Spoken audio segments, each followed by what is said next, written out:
episode number 115 with Alex Venosa.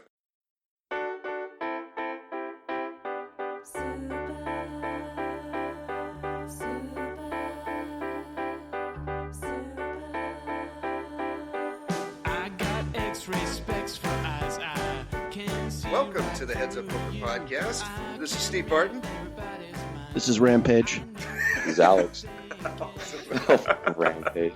And we were bringing back Alex Venosa. He was on for episode number 92 and 93. So if you guys didn't hear that, I would highly encourage you to go back and listen, especially for if you're into live cash strategy. In episode 93, at about minute 39:40, we start talking about pocket tens in the big blind, and we continue talking about that hand for about 45 minutes, and that'll give you an idea of how smart Alex is when it comes to live cash and how well I can butcher a hand. So thank you for coming back, Alex. Not to put down the you're very podcast, welcome. Steve, but I suggest people don't listen to that and go out and try to get a life because, it's short. Listening to Alex, I mean, I have to agree with Mike for once there. So how you been, Alex? You're coming off what alcoholics would call a bender and what poker players would call an all-nighter.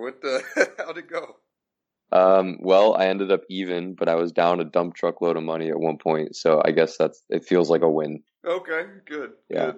Basically, the game was 5-5, and then 5-5-10, and then we played 5-5-10-20 for about 3 hours. Wow. And I left, and they were still going, so... Wow. I mean... Wow. That's impressive. What time did you start? There were reasons we were putting the 20 on. Okay. Yeah. But there were a lot of good players around too. Isn't this kind of the fun part of poker?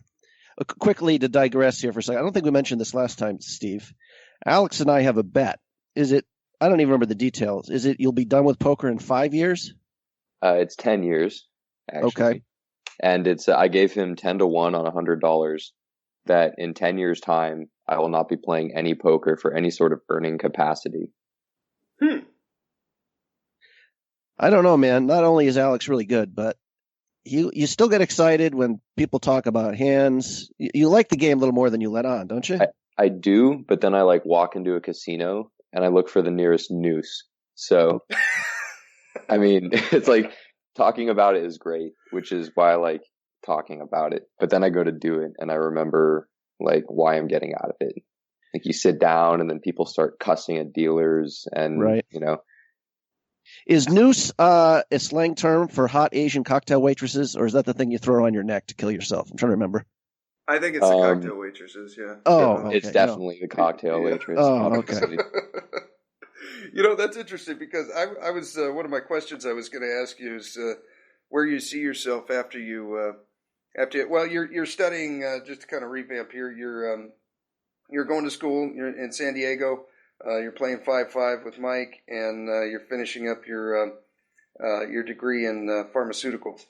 And where do you see yourself going after that? Are you going to still keep playing poker? Or do you see yourself getting maybe a full-time job or a part-time job, and then poker's kind of now a side business? Or where do you see it going?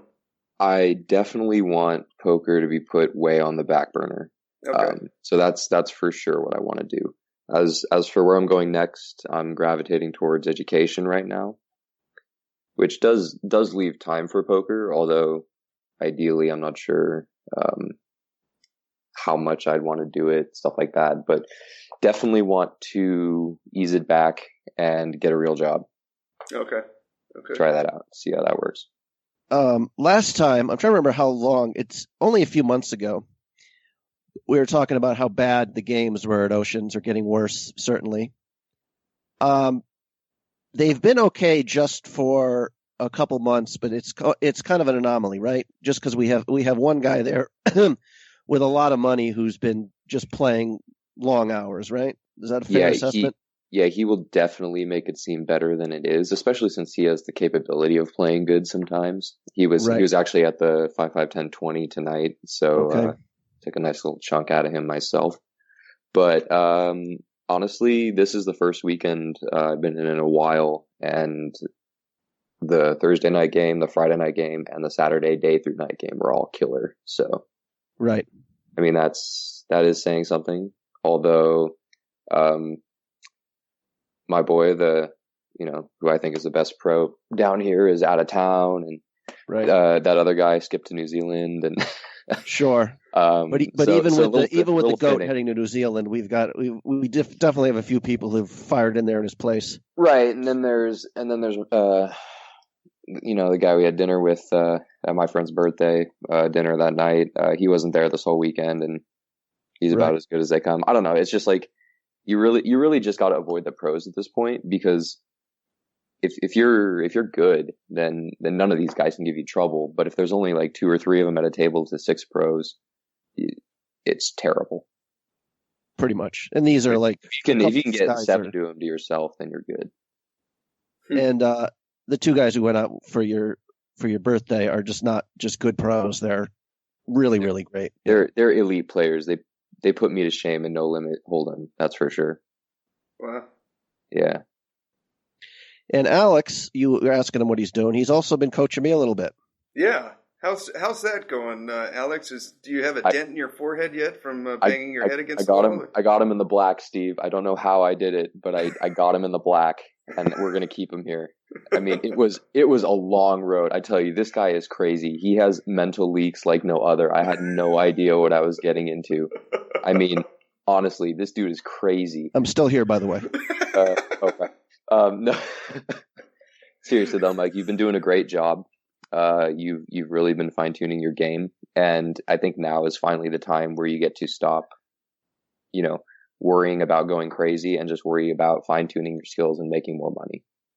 One thing I heard a coach talk, as a football coach, and he was really into defense, and his standpoint was, if you have an awesome defense, then the other team can't score. And at that point, no matter what the game is, whether it's football, tennis, anything, you only need 1 point to win.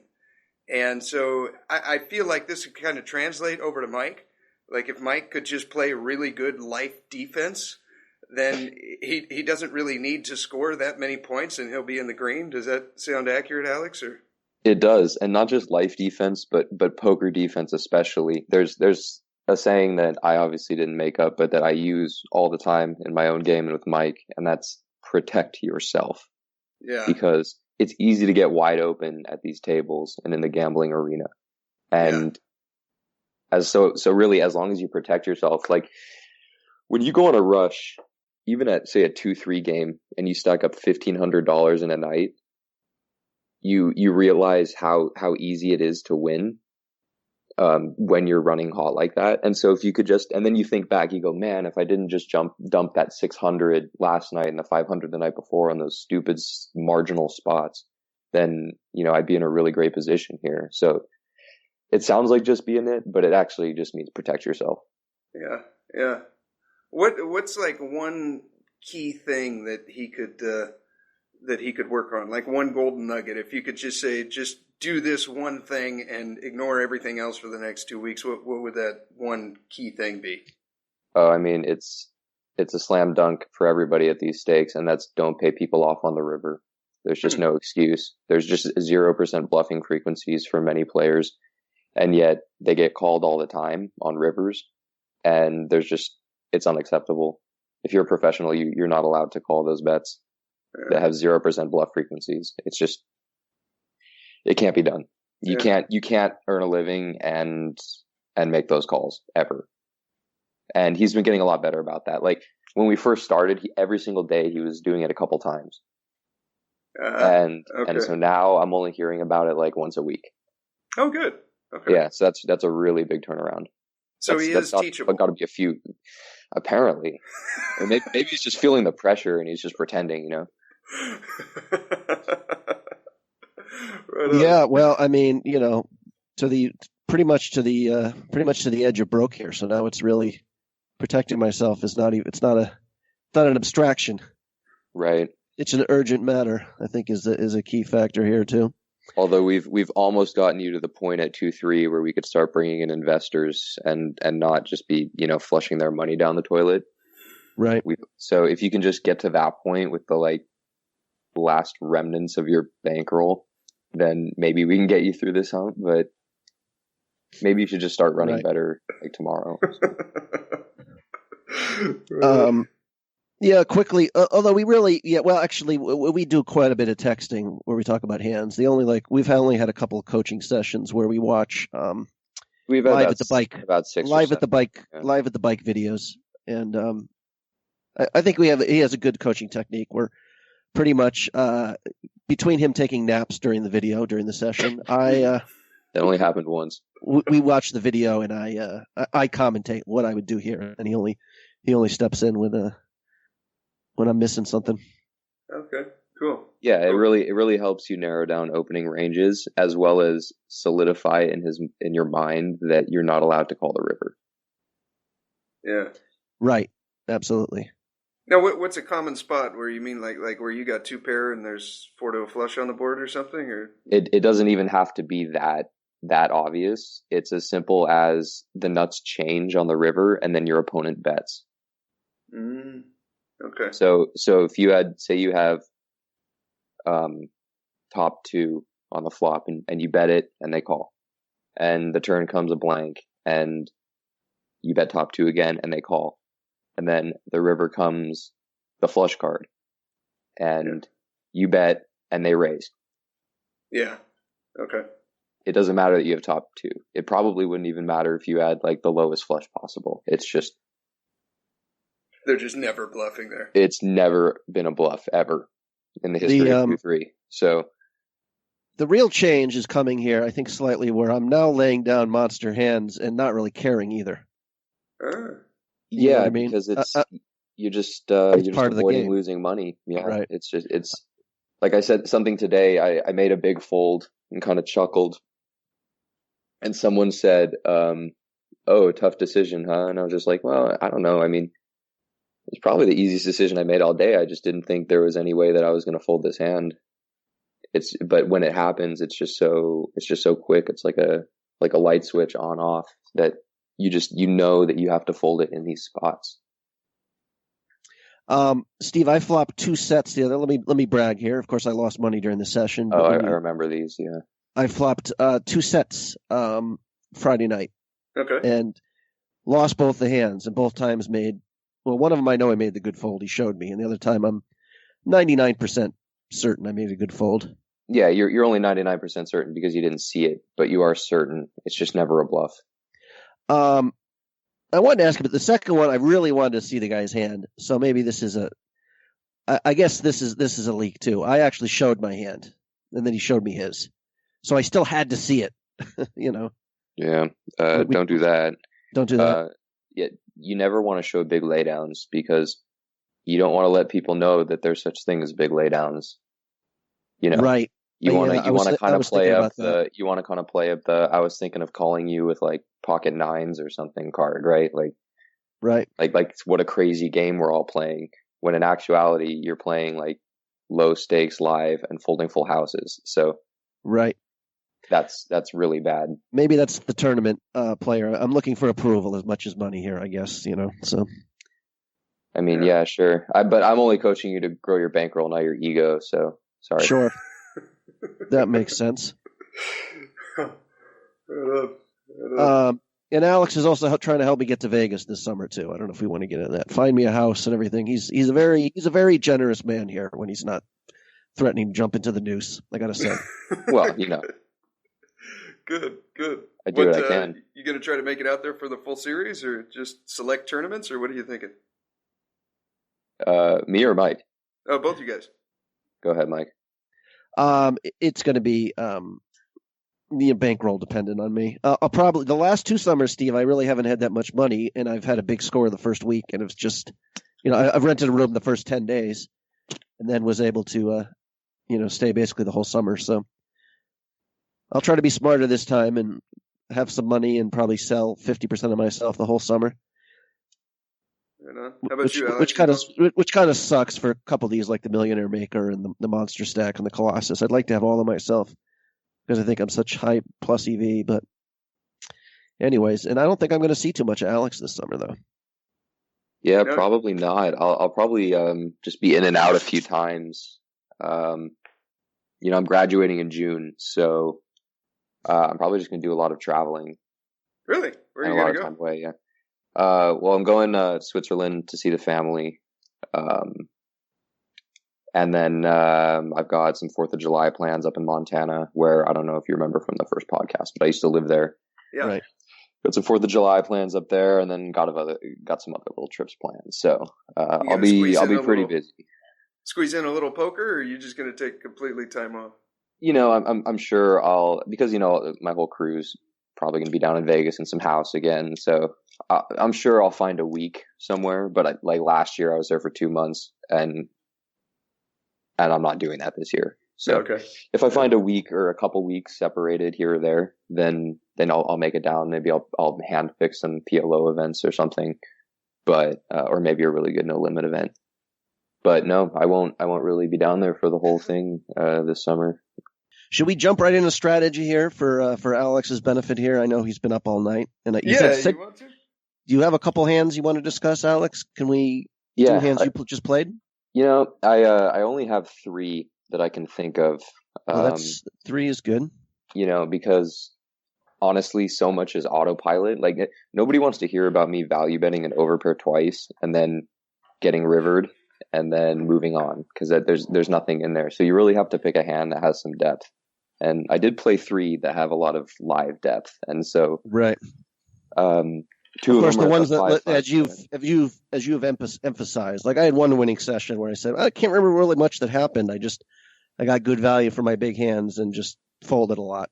And you're like, good. That's what a good session is. Yeah, that's what being a professional poker player is. Like all of these hands were complex for certain reasons, and these reasons aren't very common. So that's why they're really unique. But normally it's just at even all the way up to 5-5 no straddle. It's as simple as value bet, protect. So right. Okay. Hand number 1. Okay, so I guess I'll start with the 5-5 hands. We have 2 5-5 hands and a 5-5-10 hand. So I'll open with the probably the first one I played of these 3. Okay. So it's 5-5, and the game is great. I'm by far the best player at the table, and second place behind me, shoot, I don't even know. It's that good.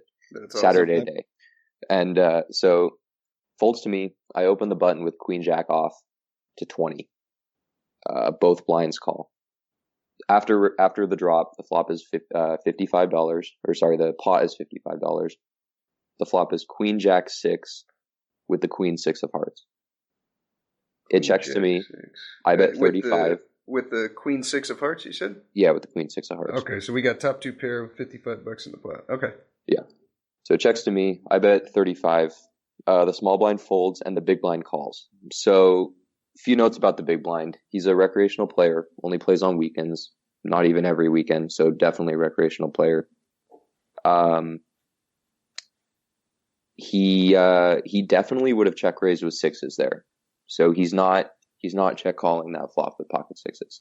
Okay. So we can remove that, and we just have the best hand. It's just after he calls the flop, we have the best hand, unless things change significantly on the turn. Now, is he calling there with something like Jack 10, you think, or? Yeah, it's certainly possible with the blind versus button dynamic. A lot of draws in his range. He has a very wide range, very, very wide. He has a ton of heart draws. He has a ton of straight draws. He has, I have Queen Jack, obviously, so I block the Queen and the Jack pairs. Yeah. But all the rest of the combos that he has, he probably continues with here. Okay. He also has some like a 6 with a backdoor flush draw type thing, maybe. Okay.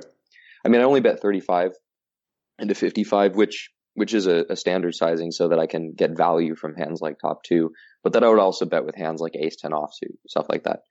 So it basically allows in his entire range, which is good because you're not trying to protect top 2 on the flop here. You're trying to get this guy stack. Yeah. And so checks to me, I bet 35 and he calls. And so I just have the best hand, and I know that. Okay. So the turn, there's $125 in the pot. Comes a 4 offsuit. So he checks to me, and he's got a lot of chips left. And I bet the pot. I bet 125. He checks. I bet 125. He thinks for a little bit and he raises to $375. Now, what I said on the flop still stands. He does not have pocket sixes, period. Yeah. So he's got about 450 back behind the 375. And I'm thinking, okay. So it's a 4. So you got to be a little confused right now. Like usually if they're going to raise a draw though, they do it on the flop. And like you say, you block if he never has a set and he's usually not raising a draw. I'm just curious how you would range him at this point. Okay. Well, it's very simple actually. So here's how you do it. So we have Queen Jack 6 heart with the Queen 6 of hearts. Okay. So because it's the Queen and the 6 of hearts, and the offsuit 4 came on the turn, we know he didn't turn a pair and a heart draw that he would make this play with, or sorry, 2 pair and a heart draw that he would make this play with, the Jack 4 of hearts, right? Right. So we could already remove that. Because it's a Queen 6 of hearts and not a Queen Jack of hearts, we're likely not dealing with a 6-4 bottom 2 pair here. Right. Yeah. We have Queen Jack, so we block the higher pairs that maybe he thinks he needs to protect against the button dynamic. But again, 125 to 375 in a 5-5 game with no straddle is serious business. So he's not going to be protecting a hand like Queen 10 here. Right. So 7-8 of hearts would make a lot of sense, something like that. Yeah. So now we got to start thinking about the difference between the flop and the turn and his draws. Well, the 4 doesn't affect any of the Broadway draws or the 9-10. No King 10, no 9-10. None of that was affected. The only thing it affects is the draws around the 6. And the only draws that exist around the 6, again, the 6 is a heart. So we don't have a pair of 6s and a heart draw. And a pair of jacks on a heart draw would have been strong enough to make a play at the flop, which was likely would have happened. Although, you know what? Nope, I can't imagine him making a play with the jack and a heart draw on the turn like this. I think he would think that he has enough showdown value with the jack to call enough of the time to where he can improve when he's beat, or he can show down his jack to win. So really, we're just dealing with dry heart draws that picked up equity with the 4. So like what are we ace looking at? 4 hearts or something? He never has. We're saying he never has aces or kings. That he was slow playing. I'm assuming. No, this is not realistic. I mean, if he does, it's not worth thinking about. Okay. And those hands on a board like Queen Jack 6 heart, he would likely fast play those on the flop. How does the weaker player, you think, more often than not, interpret your pot size bet? Do they think that's, he's trying to push me off and he's scared, I'm going to turn pocket 9s into a bluff, or is that never happening either? It's not common. Although you identified it as a pot size bet because I told you it was one. Weaker players tend not to know those sorts of things. They tend to just look at the size of the bet. Okay. And then judge what they feel it is. That's why recreational players tend to not get enough value with their big hands, even in cooler situations, is because they just bet too little. Because to them, 375 is a big bet, but when you're betting 375 into 950, it's not that big of a bet. So sure, they just don't count the pot after each street and do these things, and they just kind of take it one step at a time. They just know their river bet's bigger than their turn bet, which exactly. That's exactly right. They just know that it's getting bigger, and there's a normal progression to these sorts of things, but they don't actually pay attention to percentages and stuff like that. Okay. And so when I bet 125, he just sees a bet of 125 into a pot that looks big enough. So he makes a 375.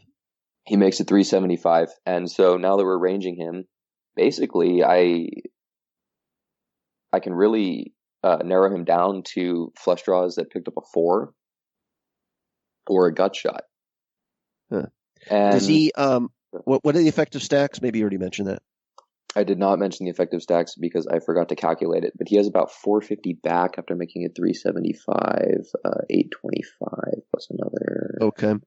He started the hand with about 900-ish. 900 a grand, something like that. Yeah, something like that. Between 9 and 1,000. And so he has 450 back, and I made the very interesting decision just to call in position here. And no heart and let him bluff. Is that your reasoning? If there's no heart on the river, then he might Well, I think it's more to not pay him off if a heart comes, if you think he always has a flush draw. Right. So those are both good considerations. The definitely if a heart comes, I'm not paying him off. This is for sure the case. But I also know that when you take a line like this, like 125 to 375 with 450 back, then you likely can't check rivers that you miss. And you likely have to represent a lot of other types of hands, a lot of other types of open enders, etc., etc. And we also can't, deny the fact that he might be losing his mind here with this raise, and I might just be completely wrong, and he might have anything.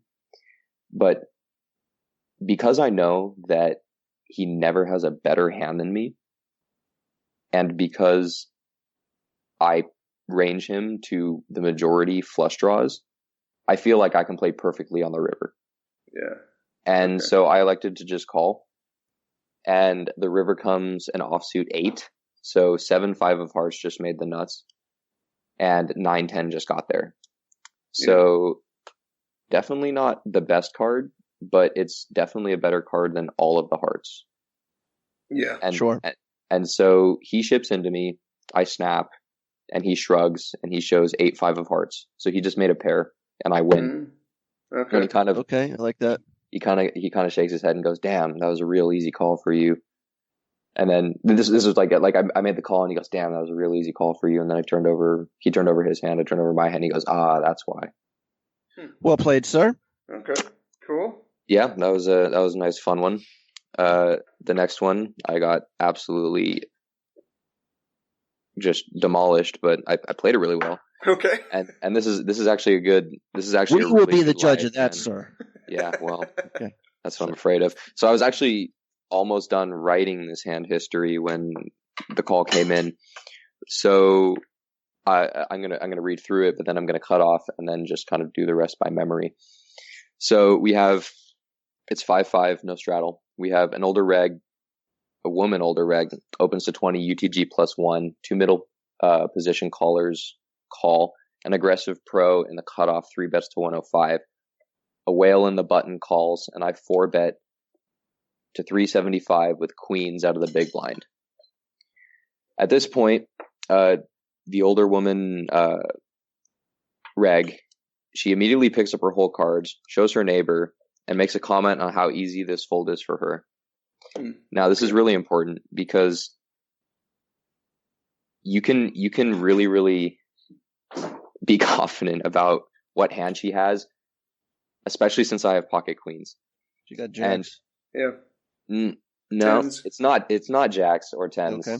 Because those aren't very impressive to her. Because you have to understand, this is an older woman, and to her, queens are suspicious. So we're looking at good hands here, which are aces, kings, and ace king. Those are the only good hands that exist. And so when she flips up her cards and shows her neighbor and comments on the ease of the fold, well, it's not aces, and it's likely not kings. I mean, I'd hope not, for her sake.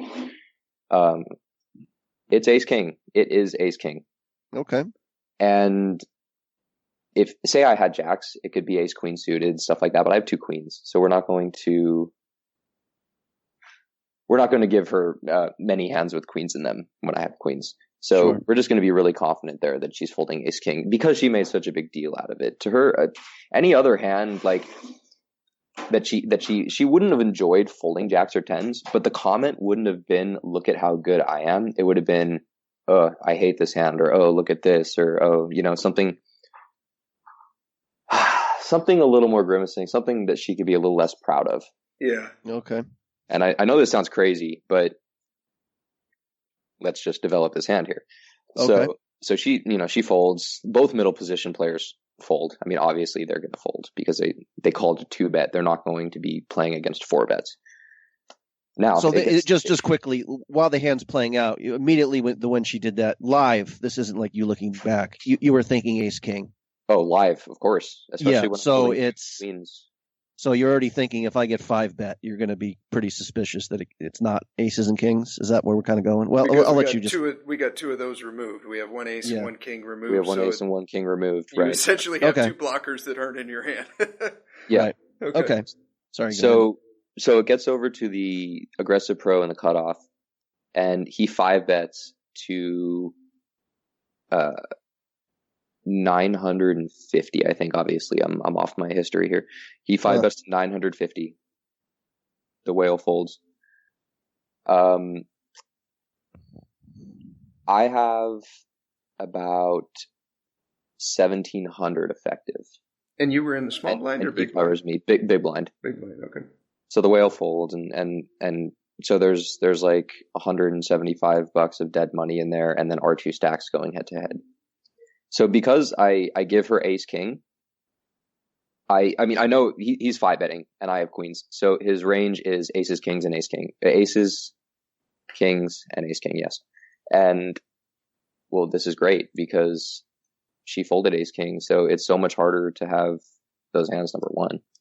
But also what it means is it's less likely for ace king to hit, because they both get hit by the blocking of her ace king. Both the hands that beat me and the ace king get hit by her hand. So instead of focusing on that, you just focus on the likelihood that the hands that you are ahead against will hit on the flop. And so I thought, okay, well, this is good because I can call here for about, 575 more with about 750 back and fade an ace or a king, which is going to happen a lot of the time on the flop. And so I call. The flop comes jack high with 2 hearts. I just jam right into him, even though he 5-bet into me. He kind of calls, turn as a queen of hearts, which is a really good card, in case he had aces or kings. But the river comes another heart, and he shows ace king with the ace of hearts. Oh. So, yeah, I lose a huge chunk of money, but I was paying really close attention to people, and I was able to give ace king to someone who didn't flip their hand up. Yeah. I was able to use that to decide to call a 5-bet and then ship on a board without an ace or a king, get it in good, and give myself a little of the equity back for getting into that spot. Yeah. Nice analysis, dude. I like that one. Yeah, and that was all on the fly because you guys called in right as I was writing that one up. Do you? I guess this is a pro who's going to be pretty balanced in their bet sizing. Would you lean towards them having ace king rather than aces or kings when they? To me, that's a big raise. I don't know. Is that the proper raise size for? 375 to 950. That's a big raise. It's tough to say. It could be both. Yeah. I mean, as soon as you're starting to 5-bet in cash games, it's all that stuff kind of disappears to an extent. As long as it looks semi-normal, Right. If it's between 2.5 and 4.5, it's kind of all like, okay, what do you actually have here? Because like, who cares what the sizing is when they're 5-betting with aces? Yeah. Right. Yeah. Okay. Yeah, so that one, that's part of what got me into a giant hole that I was climbing out of all night, which was a real bummer. I mean, when we got it in, on the flop, I was fading 4 outs only. Right. Yeah. And that's really good. I mean, I got in $700 something, fading 4 outs. So that right there really strengthens, the expected value of my line. Whereas if we just get it in pre, we're just flipping. Well, not really flipping because the woman folded ace king, but it allowed me to get away from an unlucky ace or king on the flop with minimal risk. I mean, it's just one of those spots where it would be really easy for me to ship into him pre, but there's just no reason for that with the amount of room that I had left. This is part of deep stack poker. Yeah, I was able to just call and then get in 100 and how much is 700? 140 BBs ish. I'm so tired. I'm sorry. Over 100 big blinds. I was able to get in on the flop with him drawing to 4 outs and him not having hit top pair already. Yeah. So I was able to get 140 BBs in with great equity. And so anything that happened beforehand is just enhanced by this. Yeah. Whereas if I had got it all in pre, even with the removal, it's still only like a 60-40. That's no 4 outs with 2 to come. Yeah, that's not as good as 90%. No, it's not as good. Yeah.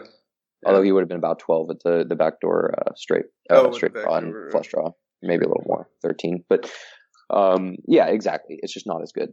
And so that last 700, I'm really making a lot of money on, and it's all part of the grind. Yeah. Well played, sir. All right, so hand number 3. Hand number 3, we're playing 5-5-10 here, and there's a ton of money on the table. There's got to be like 40K on the table right now. Nice. What? Yeah, that's like a record, I think. Yeah, there was one day where I remember seeing 30K on the table once. Maybe 30 to 40. So it's pretty insane. I assume it's more pro heavy now, the table. It's an amazing game. It really is. It's amazing. Okay. And I think the pro who stacked me with ace king might still be there, but it's difficult for me to say the lineup of the pros for this hand because they're not in it. I got you. Okay. So it's 5-5-10, and we have 2 limpers from up front. I decided to make it 80 with ace 9 of spades in late middle position. Okay. And now, why are you making it so big? That's exactly what my friend asked me. And the answer I gave him, which is what I thought at the time, and I thought made a lot of sense, and might still, is that the players to my left are so static that they're never going to be able to lie about their hands with this sizing. If they're calling, they have they have big hands. They have hands like 9s through jacks. They might even go higher, but they're not. I was going to say 8s plus. Yeah, something. Yeah, I mean they really can't hang around with like king queen offs and stuff. It just doesn't seem like something that they would do. And if they raise me, they've got something huge. So it really just allowed me to buy position without ever feeling like I'm getting bullied out of position. Okay. So it's a limp of 10, a limp of 10. You make it 80 from what, the cutoff or hijack or? Something around there. Okay. Probably low jack. Okay. And so maybe the hijack was low jack or hijack. And so basically I just want to buy the button. And I say 80, but we've got a 5-5-10 game with 2 limps. And so after I call the 10, there's $50 in the pot, and it's 70 more to go, and we're crazy deep. So okay, yeah. I guess we're not that deep with the $10, but there's plenty of money back. I like the sizing. Yeah, I mean it is large. There's no question, but I think it's okay. It definitely isn't optimal, but I was kind of doing it just to make sure that I could just have position because I really want to play against these limpers really bad. Okay. especially with a hand like this. Sure. And so sure enough, I buy position, and then the small blind calls, and then the big blind folds, the straddler folds, and the first limper folds, but the second limper calls, and the second limper is a giant whale. So like just absolutely massive. Okay. And so we're 3 ways to the flop. I'm in position. $265, I believe. Well, I have 260 written down here because 5 is removed. Oh, okay. I got you. Okay. And so I flop at 260, and the flop comes ace, 6 with 2 clubs. Well, that's a decent flop. Okay. It is an excellent start. They both check to me. I check. Okay. Well, just because they just really can't have anything. Are they calling here with pocket 7s? Like, is that what you're reasoning? Or? Well, there's a lot of things that play into account here. First and foremost, with regards to my hand, by checking ace 9, I've now effectively turn my hand into the top of my range, whereas ace nine is kind of in the middle. If I go for, there's 3 full barrels here. In fact, it's kind of towards the lower side if I go for 3 full barrels. And I mean, against these guys, it's probably fine and whatnot, but I really like the idea of a little deception against 2 very recreational players, as well as turning my hand into the top of my range, which is comfortable. Okay. Now, the vacuum bet, the bet that I would do in a vacuum here is about $90.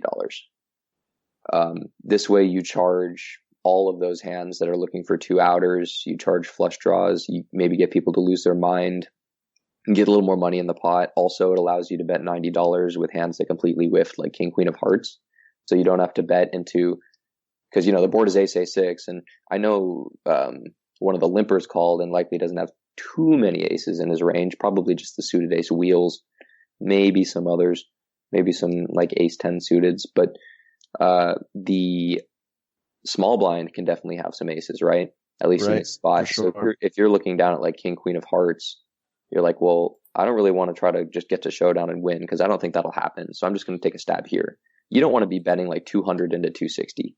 You want to be betting a lot less because you're not going to show much profitability with the King, Queen of Hearts in this spot. You're just not. You're going to get you're not checking your full range. You're going to be betting on the smallish side with your total air with no backdoors. No. I'm just saying in the vacuum, you're betting your whole range at $90 basically. Okay. Or no, I'm sorry, that's not true. You're betting your aces and your bluffs, but you're checking back sevens through kings, I'd imagine. Yeah, you're checking back sevens through kings. Okay. You're checking back, I guess if you have 6, 7, maybe you could bet that. But that's very, it's very tough. All those middling hands. If you have club draws, you can also bet 90. So it just leaves a lot of options for play. Quickly, I have a feeling this could be a long one where we won't get too sidetracked, but I don't entirely grasp that thing of how when you say you're turning it into the top of your range. What does that mean? Sure. So when I raise to $80 pre-flop and get 2 callers, and then the flop comes ace, ace, 6, and they check to me, and I bet, and let's assume they call, and then the turn comes a deuce, and they check to me, and I bet. Let's say they call, and the river comes 8 or 3 or something. Yeah, sure, a 3. And I bet again. I'm repping ace 9 plus. It is the bottom of my range. Mm-hmm. Actually, it's probably a little ambitious to have ace 9 in this spot. Now against these players, maybe, but it's not comfortable. Ace 9 is not really a 3-street hand unless you hit a 9. No. Yeah. And so you've effectively at the river reached the river with 3 aces, and yet you have the bottom of your range. Now, when you check ace 9 on this flop, you will never have the bottom of your range ever with ace 9 because like I said, you're checking back sevens through kings. So those are the bottom of your range, and there's a lot of them, which means the top of your range is ace 9. Because you definitely want to be betting hands like ace, king, ace, queen on this flop because those definitely go for 3 streets of value because they're closer to the top of your range when you bet the river. And you want to value bet the top of your range. And ace 9 is just a little too weak. Now with the $90 dynamic of betting like 90 into 260, you can definitely get 3 streets, but by the end you have to be very careful, especially with sizing. And so when you say turning into the top of your range, you're not saying that because, well, now I can push them off ace 10 or ace jack maybe. Oh, good God, no, that is never happening. Okay. That's ridiculous. No, basically what you're doing is you're kind of protecting against the few combos of aces that they have that are better, as well as deception. You're also protecting against pocket sixes. However, they each have all the combos of sixes, but what you're really doing is you're just realizing that you're not going to comfortably be able to get 3 streets because you're this deep and it's a multi-way pot. You're not going to comfortably be able to get in 3 streets unless you hit a 9. So if you knew you were going to hit a 9, then yeah, you bet the flop.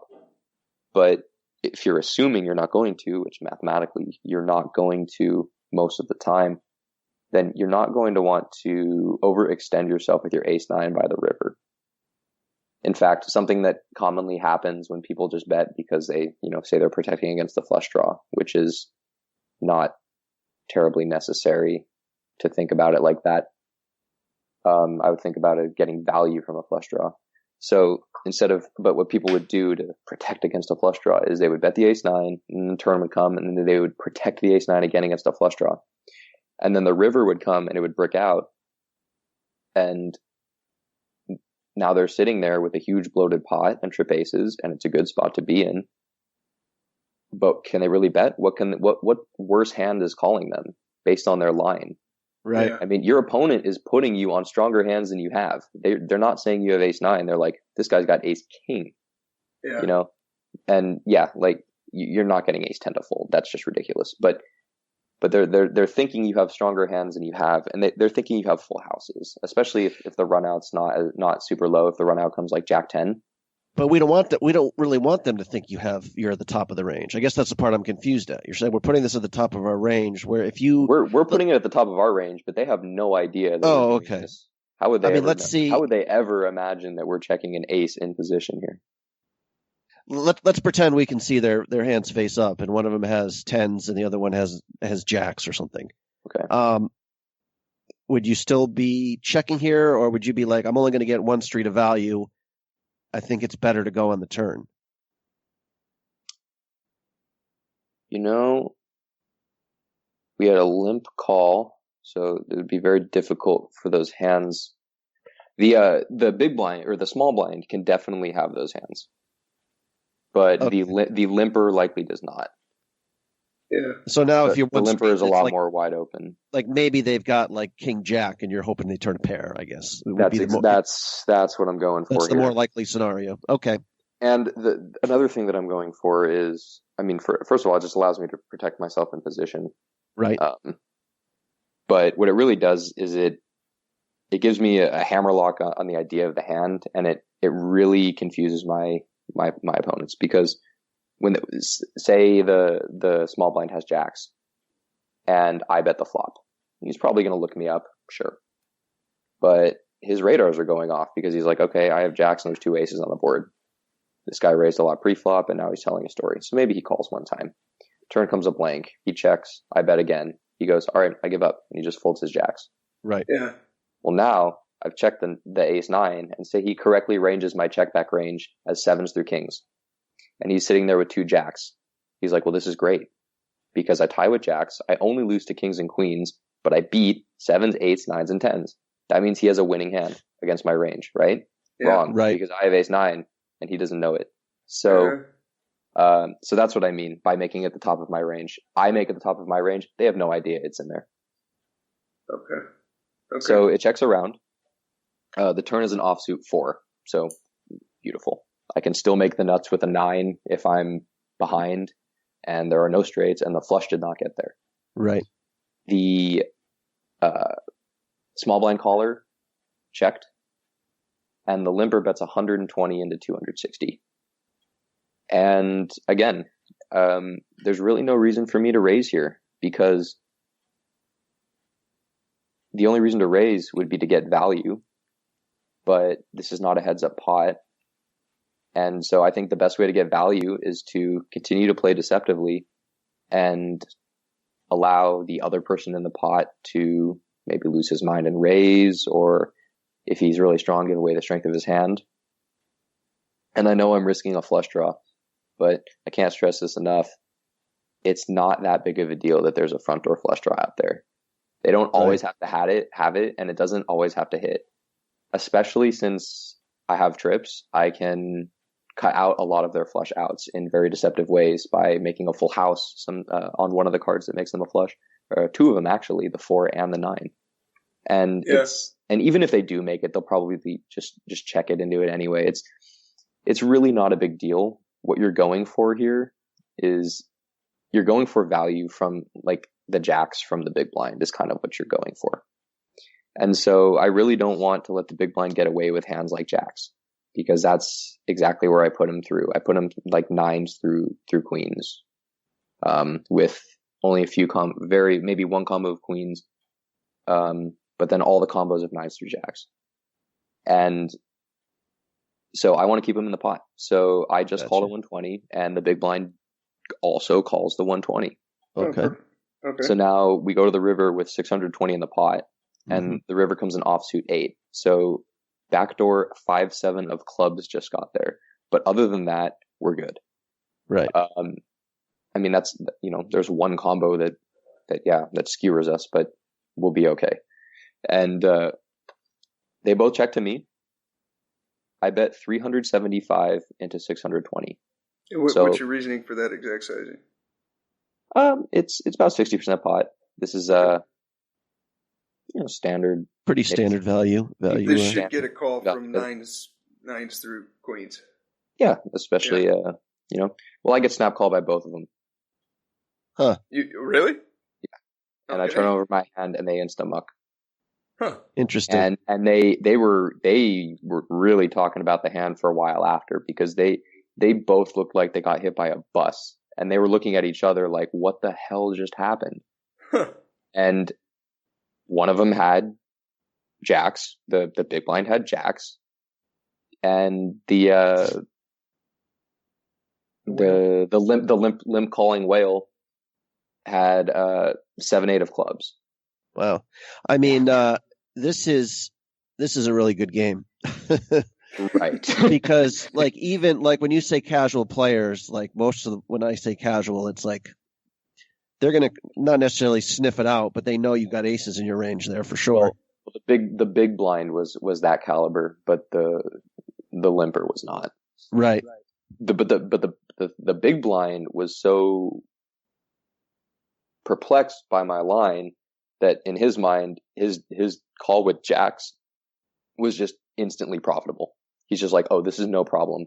I lose to kings and queens, but I beat, more hands than sevens plus. Yeah. Sevens. Yeah. Okay. But if you were sitting there with a missed flush draw with the river action, you would know neither of them has an ace, probably. So you would be betting, you would be bluffing there sometimes.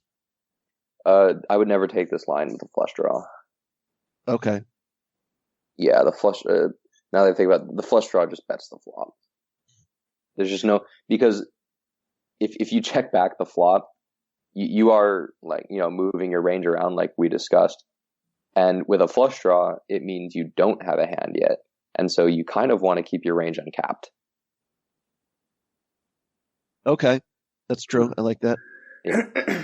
Quickly, two of the hands here where you did not raise turns with flush draws out there kind of remind me of I listened to, Carlos gave this to me, thought it'd be good, a Ed Miller video that he made about how would you play if you could see the opponent's hands, and one of them was delay all aggression till later streets, or maybe that's not how he put it.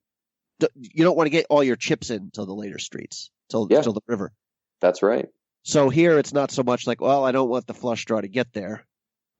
Who cares about the flush draw? It's when people protect against a flush draw, they do it for themselves, not for, basically basically they're giving the villain a break whenever you protect against the flush draw for no real reason. Right. You're just giving the villain a break. You're just giving the villain a chance to fold and never bluff you. Because as soon as you like raise over them, they can't bluff you once they miss.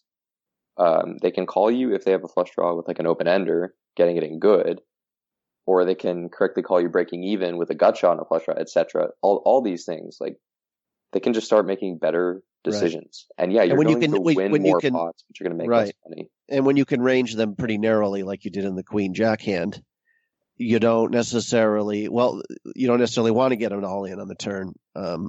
Anyways, just so you can save money. If I get it all in on the turn, that $450 that he just not donk jammed because he check raised, that he jammed into me on the river drawing dead. Right. I win 100% of that $450 with the line I took. Whereas if I got it in on the turn, he has 24% equity, something like that. Right. Yeah. So he gets 24% of that $450 back in the long run. Yeah. If I get it in on the turn. And so Okay. if you just range him to draws like that, then you can just fold when he gets there. And then hopefully he needs to be shipping it into you for this to work. But I was pretty confident that this was the case, just based on the sizing and everything and knowing. Right. A lot of people are going to, but you need to make sure that he's going to. And like I said, the pros likely won't do it. So just shove over them and don't, try not to think about it too much. You have top two, try to win the money. Yeah. Sure. Okay. So on the turn when you got 450 back, and he's entitled to a quarter of that if he's got that draw, because that's how often he's going to make it. So you're really only making $330 instead of the full 450 on the river. So that's is that right? Yeah. And you're never losing the 450. Like I said, if you can, this is one of those spots like the Ed Miller example where you can actually see his hand. Yeah. I mean, the only times you're losing the 450 is when he has hits the gutter ball and 10-9 of hearts or 7-5 of hearts, and the offsuit 8 gets him paid. Yeah. I started asking if you had one more hand that Alex would be willing to do, or if we're going to wrap it up. I've got one from a listener that I got a week ago, and I was specifically saving it for when you came on, Alex, if you still got a sec. Absolutely. Okay, awesome. All right, I got one from a listener here, Alex, that I've been saving for you because it's a live cash hand, and I thought this would be perfect for you.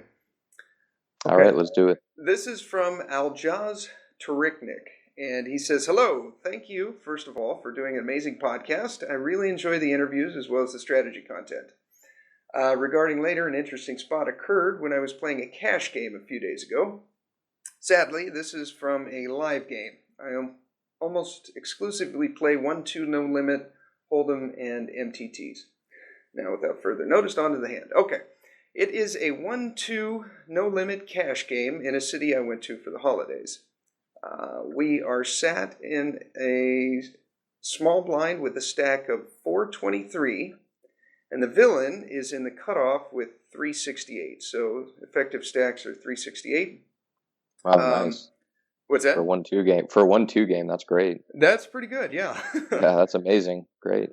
That's like a $30 an hour game right there. There you go, yeah. Villain is a guy in his late 20s, early 30s, and from what I've seen and heard, he seems to be a regular in the casino.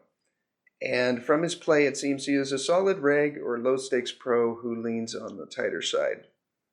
Onto the hand. We are 7-handed. Action folds to the villain in the cutoff, who opens to 6. We are in the small blind with Jack of Hearts, Jack of Clubs. I decide to 3-bet to 16. My reasoning is, even though he seems to be on the tighter side, we are ahead of his cutoff opening range, so we can confidently 3-bet jacks for value and fold/set mine if he 4-bets, depending on the sizing. What do you think right there, Alex? Yeah, the 3-bet is mandatory in this spot. Absolutely. The sizing is much too small. I was thinking the same. Okay. Yeah. What would you go here? Ooh, with that deep of stacks, I would probably go to 22 to 26. Okay, I was thinking 23. Okay, all right. Yeah. So bigger, right? Yeah, definitely bigger. 16 is a mistake. The 3-bet sizing is a mistake. Okay. Now, do you agree there that if the villain comes over to the top, if we make it like 25 and then he makes it 75, we can confidently fold?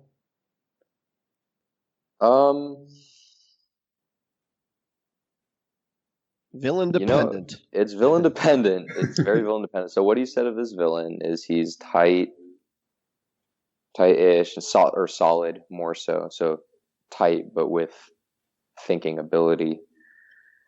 You could but when you're that deep, you can also flat. Yeah. So I think I'm going to have to go with the flat, unless the 4-bet sizing is exorbitantly large. Okay. Yeah. All right. Value fold set mine if he 4-bets, depending on the sizing. He calls our 3-bet. For me, this meant a range of ace-jack through ace-king suited, ace-king off plus, ace-5 suited plus, some suited connectors, and 7s through queens. I think he folds or 4-bet bluffs, ace-queen and ace-jack off. He might also 4-bet bluff some ace-5 suiteds and some of the time. I think that's probably a little too narrow. Yeah, I was thinking the same because we made it too small. I think that's true if we make it like 25, but here, since we only made it 16, I think he could have. That's right. Well, people just don't like everything. don't like folding to 3-bets, Well, he has everything. He's never folding any hand when you make it 10 more. So he has his entire late position raising range, which is not good. Which is like 40% or something. Yeah, or if it's proper, but whatever it is, he's got it all. Yeah. Pretty much, yeah. Okay. So this range is probably pretty accurate if he made it 25, but not when he makes it 16. Yep, which is why you got to make it 25 and not 16. To narrow their range. Okay. Yeah, you have to narrow their range. Otherwise, you get no information. Then you blow the pot out of position. Yeah. Okay. If you're in position, I can get behind smaller sizes because it's just pure value. But out of position, you have to think of other considerations. Okay. Let's see. We go to the flop, and the flop has $31 in the pot. Flop comes Jack 8-3. So Jack of spades, 8 of hearts, 3 of clubs. We have the Jack of hearts and the Jack of clubs. Pot size is 31. And he says, so we hit a top set. Seems like a fairly dry board. We check. Our 3-bet range consists of ace-king, ace-queen with backdoor flush draws, ace-jack with backdoor flush draws, plus some nutted hands, which we split into c-bet plus check, call, raise range. What do you think of the check here? Can't do it. You have a 3 street of value hand, and you have stack depths that require 3 streets. Yeah. Okay. Now, so if you check the flop, pretty much the only way you're going to be able to get in stacks is to start doing some check raising. And now you're narrowing your range even more than if you just bet the flop in the first place. And also, never underestimate in this day and age of poker in 2017 how little people respect c-bets. And so when you flop top set and you c-bet, they're just going to be like, oh, this guy's just c-betting. You're going to get calls from 10s and 9s and 7s. I mean, the jacks is going to be the last thing on their mind when you c-bet. Even though you're holding jacks and you're scared shitless that they're going to fold to the second you put a chip in the middle, they might. But you can't worry about that. You just have to do your thing and hope that poker just works its way out. You have to bet. Yeah. Okay. It would be a tragedy if you check and then he checks behind. Okay. Well, tragedy strikes. And yes. And the cutoff checks behind. which the cutoff is going to do with a majority of his super wide range. Yeah. Okay. The turn is the 4 of diamonds. So the board is now Jack of spades, 8 of hearts, 3 of clubs, 4 of diamonds. The pot is still 31. Now we need to get some value. I bet. Big. It's probably a good time. Probably a good time to start doing that with the nuts. You know what, Aljaz? I really got to compliment you here on being very descriptive. And for anyone listening that wants to submit a hand to the podcast, you can do so at headsuppokerpodcast@gmail.com or go to headsuppoker.poker and click on submit a hand, and it'll do the same thing. But notice how descriptive Aljaz is here, and this is really what allows us to bring the hands up to the podcast. Because a lot of times I get hands and there's just not enough info, and there's not enough to talk about. So these descriptions are really good. Okay, now we need to get some value. I bet big in spots like this, trying to get max value, hoping that tighter players have something good enough to call with. This bet targets 9-9, 10-10, ace-jack, 8-8.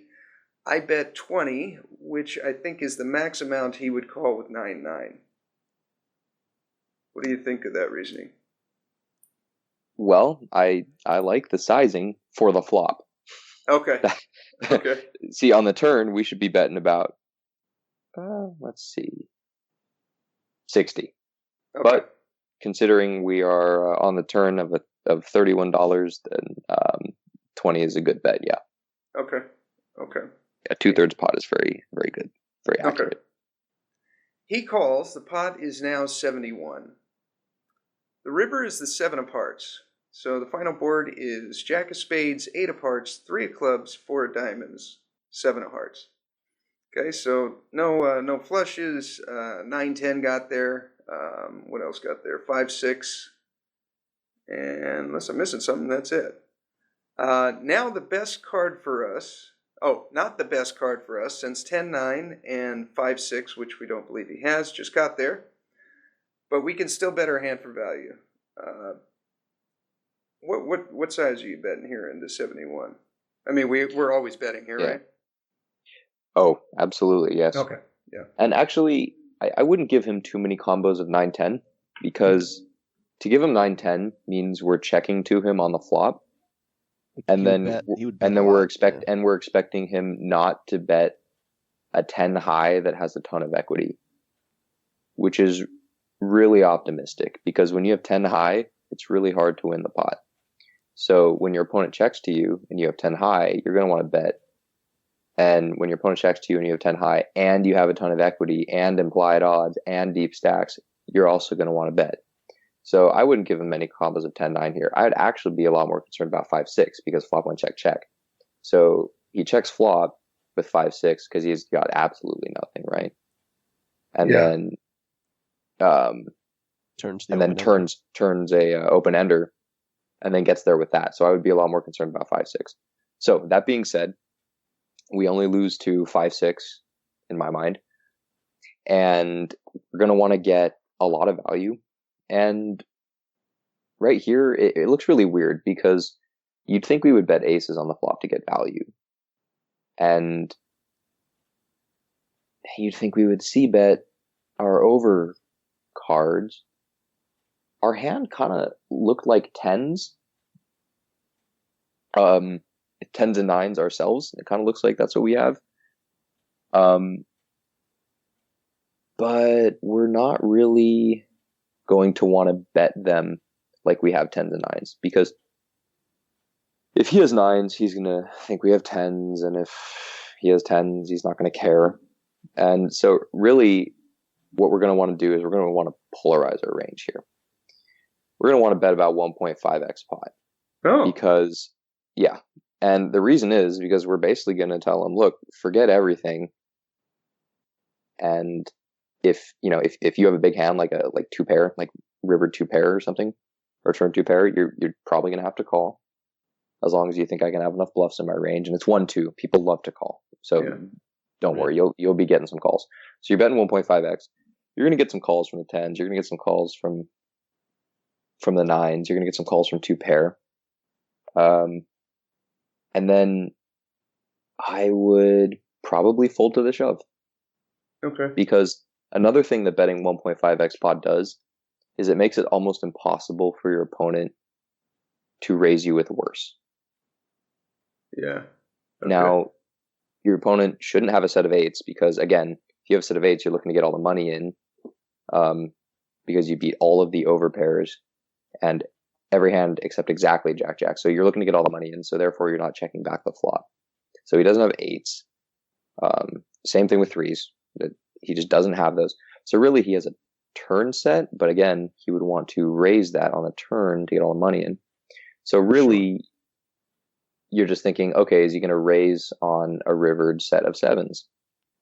And if you bet like 80% pot, he's probably going to raise with a rivered set of sevens, and you're going to have to call if you can beat sevens and lose to 5-6. Whereas if you bet 1.5x pot, it's probably not likely that he'll raise you with the sevens and he'll just call. Therefore, when he ships over you, you just give him the 5-6, the only hand that beats you, and then you just fold. But you are going to get called quite a bit for 1.5x pot, so that's going to make up for a lot of the value that you missed by not betting the flop. Okay. I like that. All right. And by betting 1.5x pot, you've polarized your range and removed a lot of the middling hands out, so that it turns every hand he has into a bluff catcher except straights, and that is what causes this, I guess, just flow of information that he can now start picking you off with comfort, because the last thing you want is for him to look down at 2 9s and be like, man, I really hate to call here and run into 10s. But as soon as you bet 1.5x pot, he's like, oh, he's got the nuts or he's bluffing. And so now he can start calling with 9s. He can start calling with, 6s. I don't know, just any pair. It doesn't matter, because you either have complete air with no showdown value, or you just have the nutters. So that's another important thing. And when that's the case, you can just comfortably fold to their shove. Okay. Let's see. Not the best card for us. So again, the board is Jack 8 3 4 7, and we've got Jack for top set. Villain into 71 Hero into 71 bets 54, and he says targeting 8-8, 7-7, and Ace Jack, even though we blocked that as hard as we can. Okay, so after our analysis here, we're almost certain he never has 8-8, and he could have gotten 7-7 on the river, but that's unlikely. I think you can get called a little wider than that, but yeah, I know what he's saying. And let me just say that you shouldn't target hands that you block twice.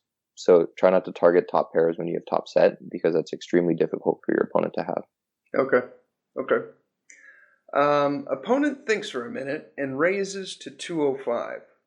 When this happens, I threw up in my mouth.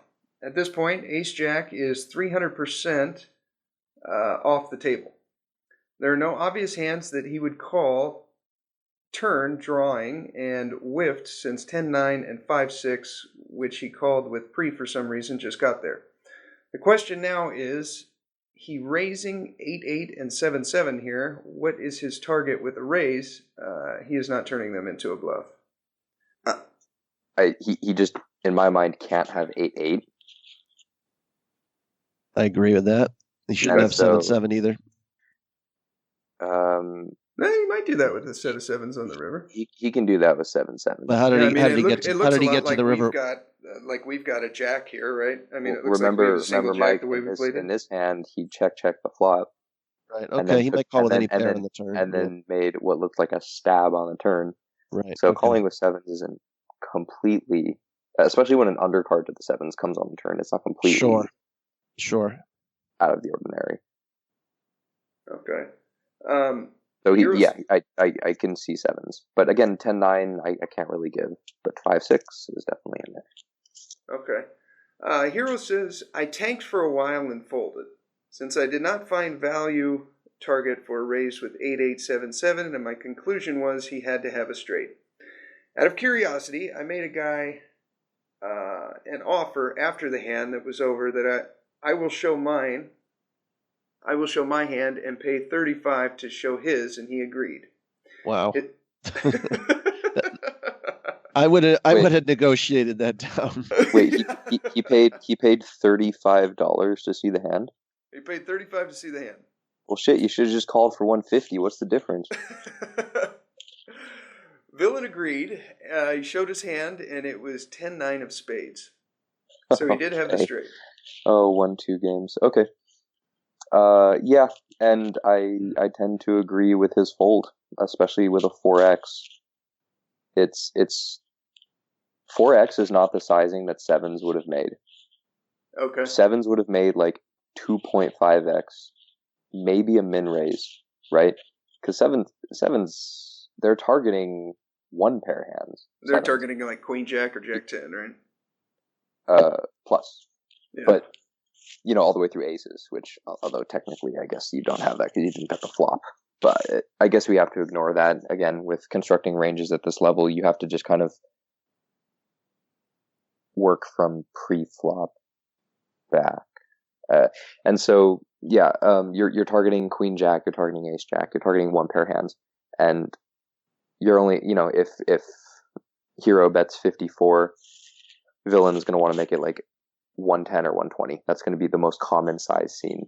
You're going to see them pick up, 120 and put it in there and hope to get an extra 70 out of it, or whatever they choose the sizing to be. So that's what I would expect to see with a hand that Jacks beats that's raising for value.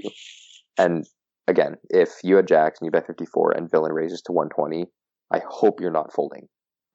Okay. I mean, you're going to lose sometimes to straights, but you need to be calling. And that's also more of the size of a bluff too, like a weird spazzy bluff. But 54 to 200, was it? That is 205, yeah, that is just screaming value. Big value, confident value, no bluff, especially at that stake. Just no. Okay. A bluff sizing would never be like that. Okay. That's just greedy value. So good fold, sir. Okay. Quickly, if this is 5-5-10 game or whatever, and you're playing against a pro in this hand, are you still thinking the same thing on the flop? I'm going for 3 streets here, or does does that change a little bit depending on the quality of the competition? No, when you flop the nuts, you don't actually have much room to maneuver.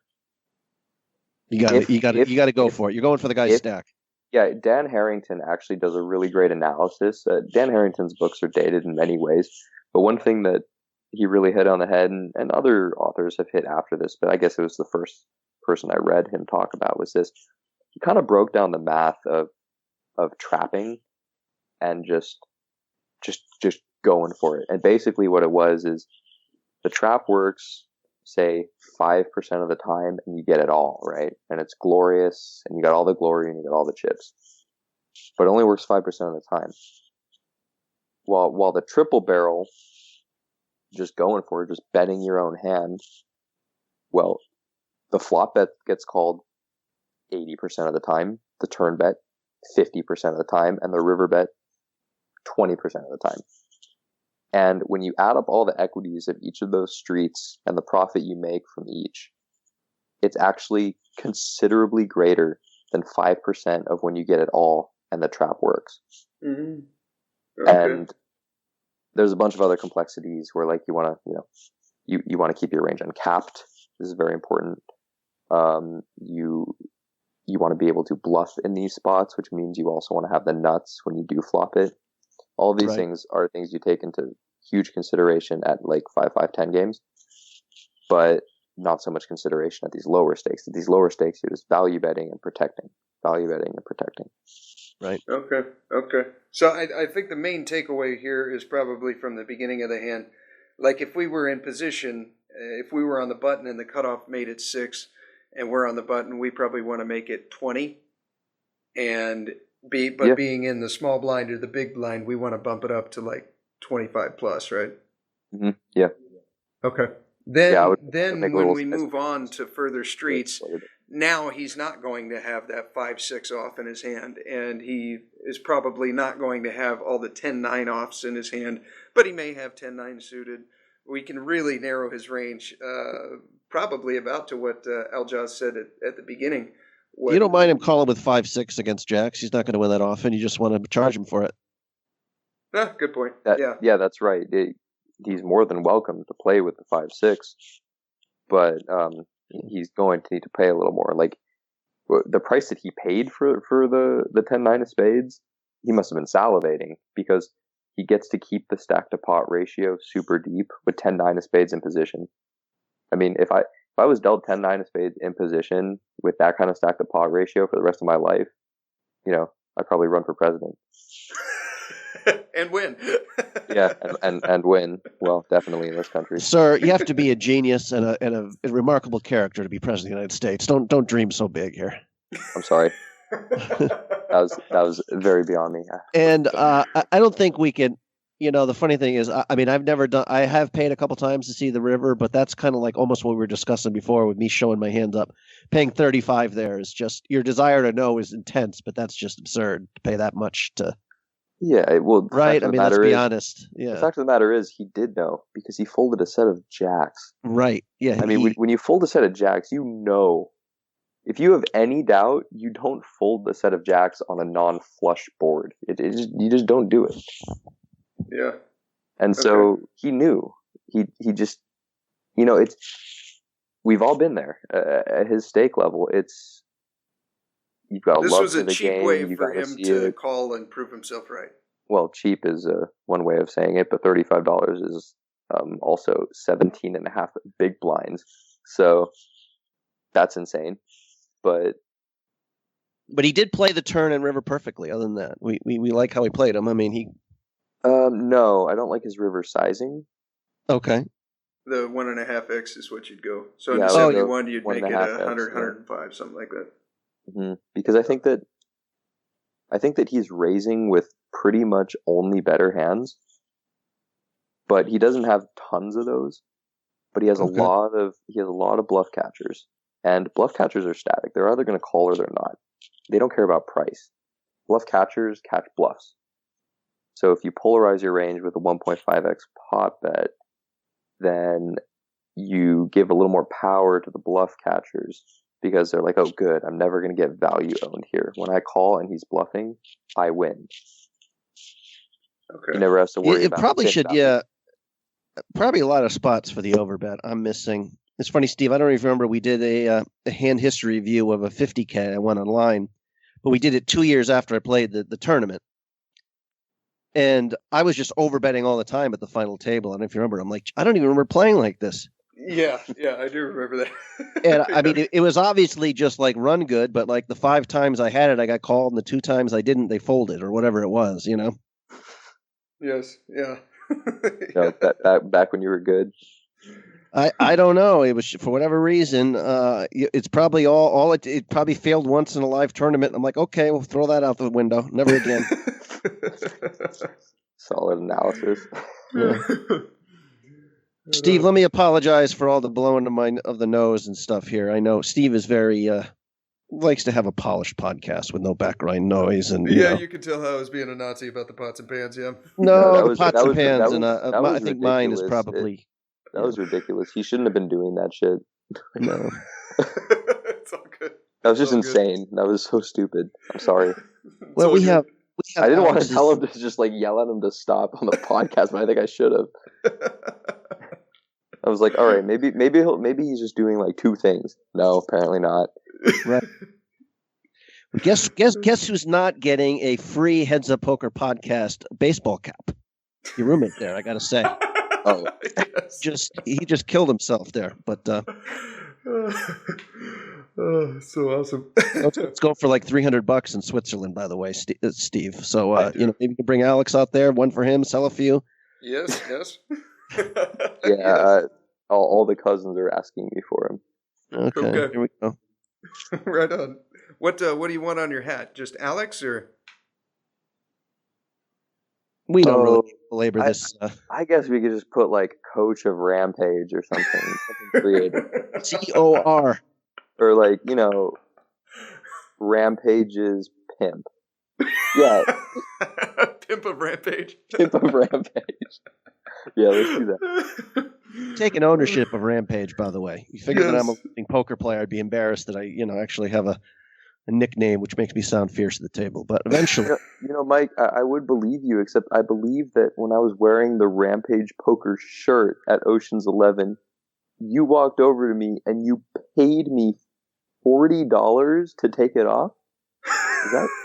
Now, that doesn't. Not stop me if I'm wrong, but that doesn't sound like a man who's proud of his nickname. No, but we're starting over now. It's you know what? Oh, that's right. I gave away my last piece of. I gave away my my Rampage sweatshirt to my buddy on Rarotonga there. So now I have no Rampage gear. No, I wanted that.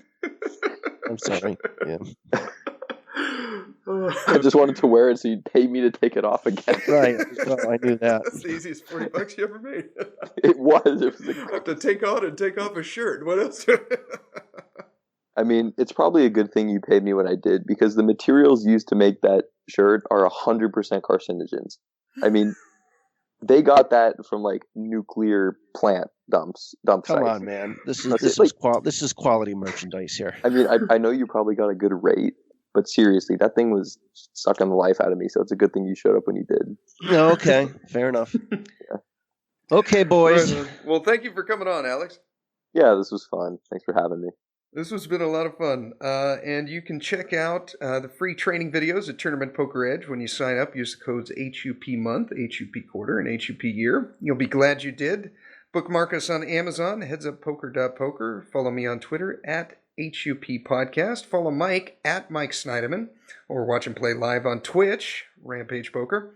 Check out his website, rampagepoker.com, and get your free 7-minute Tilt-Buster. Click on the link in the show notes. If you want other MP3s, use the code HUPoker and save yourself some cash. Thank you for tuning in, and here is your weekly motivational speech.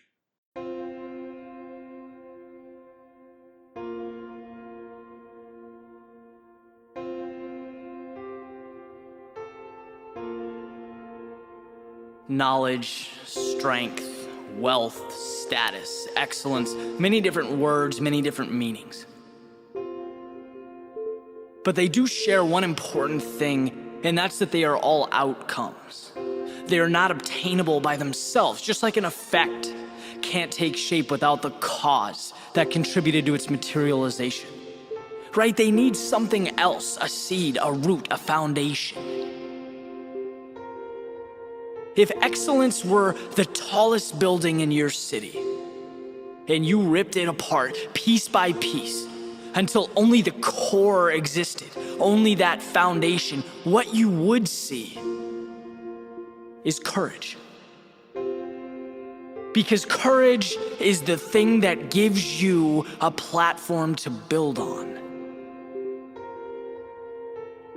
Every starting block is comprised of unknowns. Every endeavor, every journey, every time you start something new, you're by definition a rookie. You're at the bottom of some pecking order. And I want you to never be fearful of these situations, but to be thankful for them. They're the roots that allow the tree to grow, and the only thing required for you to move forward is having the courage to say yes.